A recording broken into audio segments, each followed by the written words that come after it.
नमस्कार। रेणुका रानी सिंह महादेव चैनल में आप सभी का हार्दिक स्वागत है। आज मैं आप सभी के समक्ष एक कहानी लेकर उपस्थित हुई हूँ।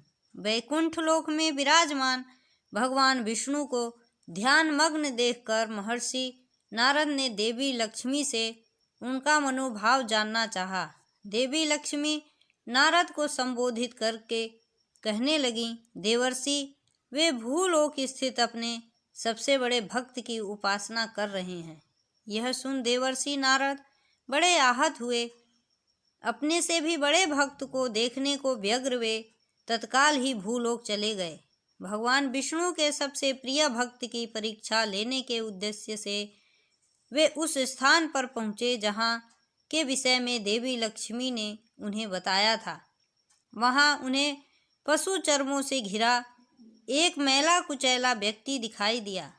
वह पसीने में लथपथ चमड़े की सफाई में मग्न था।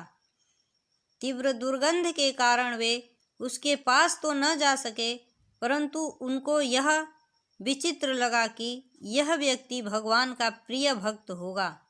उनके मन में जिज्ञासा जागृत हुई कि क्यों न इस व्यक्ति की दिनचर्या का निरीक्षण किया जाए। वे दूर खड़े नाक पर हाथ लगाए उसके कार्यों को ध्यानपूर्वक देखने लगे। चमड़े के ढेर को साफ करते करते शाम हो गई। देवर्षि ने सोचा, संभवतः अब यह किसी मंदिर में जाएगा या अपने निवास पर ही भगवान का नाम स्मरण करेगा, पर उसने ऐसा कुछ भी नहीं किया। अंतर्मन में बड़ी अपेक्षा लिए प्रतीक्षारत देवर्षि के क्रोध की सीमा न रही।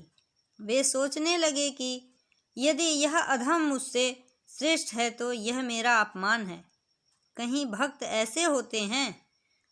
अंतः से आवाज आई, थोड़ी देर और इसकी गतिविधि देखनी चाहिए। अतः वे रुक गए। जब रात होने लगी तो उसने चमड़े के सारे ढेर को समेटा। जितना चमड़ा दिन भर में साफ कर लिया था उसे एक गठरी में बांधा और जो चमड़ा साफ न हो पाया था उसे एक ओर समेट कर रखा। फिर एक मैला कपड़ा लेकर सिर से पैर तक अपने पसीने को पोंछकर घुटनों के बल बैठ गया और हाथ जोड़कर भाव विभोर हो कहने लगा, प्रभु, मुझे क्षमा करना।